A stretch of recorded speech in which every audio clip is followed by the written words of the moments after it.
Good morning class. बेटा अपना revision चल रहा है। चैप्टर 1, 2, 3 रिवीजन अपन कर चुके हैं। 4th आपका सिलेबस से हट गया। तो चैप्टर 5 अक्षरों का महत्व पहले भी हम लोग पढ़ चुके हैं कि अक्षरों का बहुत महत्व है। अक्षर आने के बाद हम लोग पुरानी चीजों को पढ़ सकते हैं, ठीक है ना। जब अक्षर नहीं थे तो उससे पहले चित्र बनाकर अपनी भावनाओं को व्यक्त किया जाता था, ठीक है। निकालिए अक्षरों की कहानी। ये पुस्तक अक्षरों से बनी है। सारी पुस्तकें अक्षरों से बनी है। तरह तरह की पुस्तकें, तरह तरह के अक्षर। दुनिया में अब तक करोड़ों पुस्तकें छप चुकी हैं, हजारों पुस्तकें रोज छपती हैं।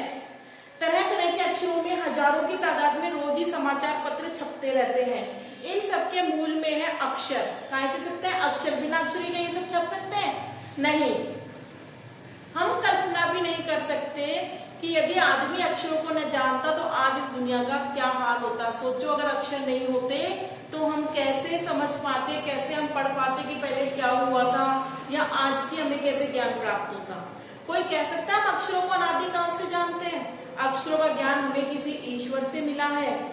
पुराने जमाने के लोग सचमुच ही सोचते थे कि अक्षरों की खोज ईश्वर ने की है, पर आज हम जानते हैं कि अक्षरों की खोज किसी ईश्वर ने नहीं बल्कि स्वयं आदमी ने की है। तो बच्चों, अक्षरों की खोज ईश्वर ने नहीं की है बल्कि स्वयं मनुष्य ने की है। जब उसकी जरूरत महसूस हुई तब चालू हुई।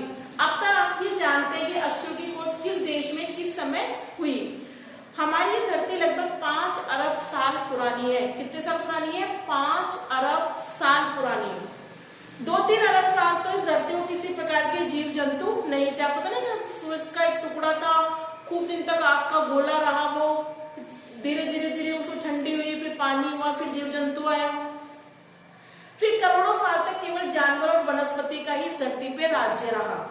आदमी ने इस धरती पे कोई 5 लाख साल पहले जन्म लिया, धीरे धीरे उसका विकास हुआ। तो अंडरलाइन करो, आदमी ने कब जन्म लिया? 5 लाख साल पहले। कोई 10,000 साल पहले आदमी ने गांवों को बसाना शुरू किया।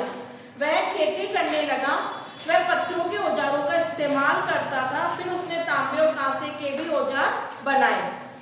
प्रागैतिक मानव ने सबसे पहले चित्रों के जरिए अपने भाव व्यक्त किए। बच्चों, पहले अक्षर नहीं थे तो उन्होंने अपने भाव कैसे व्यक्त किए?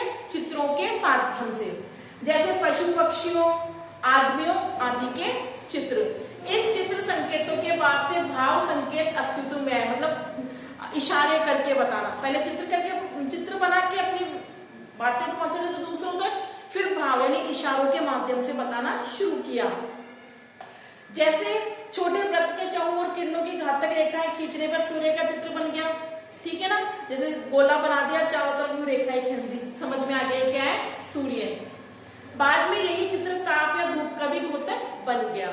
इस तरह अनेक भाव संकेत अस्तित्व में आए। तब जाकर काफी बाद में आदमी ने अक्षरों की खोज की। अक्षरों की खोज के सिलसिले को शुरू में मुश्किल से 6000 साल हुए हैं। तो कितने साल पहले अक्षरों की खोज हुई? 6000 साल पहले। केवल 6000 साल। अक्षरों की खोज के साथ एक नए युग की शुरुआत हुई। आदमी अपने विचार और अपने हिसाब किताब को लिखकर रखने लगा। भाई, जब आपको लिखना आ गया तो आपको हर चीज लिख के रखने लगा। तब से मानव को सभ्य कहा जाने लगा। तो कब से मानव को सभ्य कह रहे हैं? जब से अक्षरों की खोज हुई है और आदमी अपने हिसाब किताब को लिखकर रखने लगा। आदमी ने जब से लिखना शुरू किया तब से इतिहास आरंभ हुआ। किसी भी काम या कौम या देश का इतिहास तब से शुरू होता है जब से आदमी के लिखे हुए लेख मिलने लग जाते हैं। इस प्रकार इतिहास को शुरू हुए मुश्किल से 6000 साल हुए हैं। इतिहास को शुरू हुए कितने साल हुए? 6000 साल। उसके पहले के काल को प्रागैतिहासिक काल यानी इतिहास के पहले का काल कहा जाता है। अतः हम देखते हैं कि यदि आदमी अक्षरों की खोज नहीं करता तो आज हम इतिहास को न जान पाते और न ही जान पाते कि कुछ सालों में आदमी ने क्या किया, आदमी क्या सोचता था, राजा कैसे होते थे। अगर अक्षर नहीं होते तो हम जानते क्या? अक्षर होते नहीं, किताबें छपती नहीं, हम पढ़ते नहीं। आज आप इतिहास पढ़ते हैं हम, तो पहले का हमें ज्ञान प्राप्त होता है नहीं होता। अक्षरों की खोज मनुष्य की सबसे बड़ी खोज है। अक्षरों की खोज करने के बाद ही मनुष्य अपने विचारों को लिखकर रखने लगा। इस प्रकार एक पीढ़ी के ज्ञान का इस्तेमाल दूसरी पीढ़ी करने लगी। अपन कर ही रहे ना, पहले के लोगों के बारे में हमें जानकारी मिल ही रही है ना। अब हम जो लिख रहे हैं वो हमारी आने वाली पीढ़ी को मिलेगा। तो ये सब कब पॉसिबल हो पाया अक्षरों के ज्ञान के बाद। अक्षरों की खोज करने के बाद पिछले 6000 सालों में मानव जाति का तेजी से विकास हुआ है। यह महत्व है अक्षरों का और उनसे बनी हुई लिपियों का। लिपि बताया था अपने व्याकरण में पढ़ा, जब लिखने का ढंग, ठीक है ना, लिखने का ढंग। अतः हम सबको अक्षरों की कहानी मालूम होनी चाहिए। आज जिन अक्षरों को हम पढ़ते या लिखते हैं वे कब बनाए गए, कहाँ बने, किसने बनाए, यह जानना भी जरूरी है। तो अक्षरों की दुनिया समझ में आई बच्चों आप लोगों को? अक्षरों की दुनिया, अक्षरों से पहले का जो समय है वो ऐतिहासिक नहीं कहलाता, उसके बाद का समय ही ऐतिहासिक कहलाता है, ठीक है ना। पाठ में अब क्वेश्चन आंसर पे आओ। पाठ में ऐसा क्यों कहा गया है कि अक्षरों के साथ एक नई युग की शुरुआत हुई? तो पाठ में ऐसा इसलिए कहा है, देखो फर्स्ट वाला यहां से आ जाएगा आपका, लास्ट पेज से ये पेज लिखे, इस पे से देखो, अक्षरों की खोज के साथ नए युग की शुरुआत हुई। आदमी अपने विचार लिखने लगा, अपने हिसाब किताब लिखने लगा, तो मनुष्य को सभ्य कहा गया, ठीक है ना। अक्षरों की खोज के बाद आदमी, मनुष्य अपने हिसाब किताब को लिखकर रखने लगा, जिससे मनुष्य सभ्य कहलाने लगा।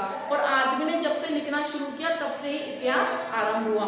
तो ये आपका यहाँ तक 6000 साल हुए, तो यहाँ तक होगा इतिहास आरंभ हुआ। किसी भी कौम या देश का इतिहास तब से ही शुरू होता है जब से आदमी के लिखे हुए लेख मिलने लग जाते हैं। इस प्रकार इतिहास को शुरू हुए मुश्किल से 6000 साल हुए हैं, ठीक है। अक्षरों की खोज का सिलसिला कब और कैसे शुरू हुआ? तो अक्षरों की खोज का सिलसिला 6000 वर्ष पहले शुरू हुआ। कैसे? पहले चित्रों के माध्यम से अपनी भावनाएं व्यक्त की जाती थी, उसके बाद भाव के माध्यम से व्यक्त की जाने लगी और फिर धीरे धीरे अक्षरों का निर्माण हुआ। अक्षरों के ज्ञान से पहले मनुष्य अपनी बात को दूर दराज के इलाकों तक पहुंचाने के लिए किन माध्यमों का सहारा लेता था? चित्रों का और भावों का, चित्रों का और भावों का, ठीक है। अक्षरों के महत्व की तरह ध्वनि के महत्व के बारे में जितना जानते हैं लिखो। तो जिस तरह लिखित भाषा में अक्षरों का महत्व होता है, वैसे ही मौखिक भाषा में ध्वनि का भी महत्व होता है। हमारे कानों में जो भी आवाज जाती है वह सब ध्वनि कहलाती है। तो मौखिक भाषा में ध्वनि का होना बहुत जरूरी है। यदि ध्वनि नहीं है तो मौखिक भाषा किसी काम की नहीं है। तो लिखित भाषा में अक्षरों का महत्व है, उसी प्रकार मौखिक भाषा में ध्वनि का महत्व है, ठीक है। तो ये 3 और 4 क्वेश्चन आपको करने और इस चैप्टर को रीड करना है, ठीक है। Thank you.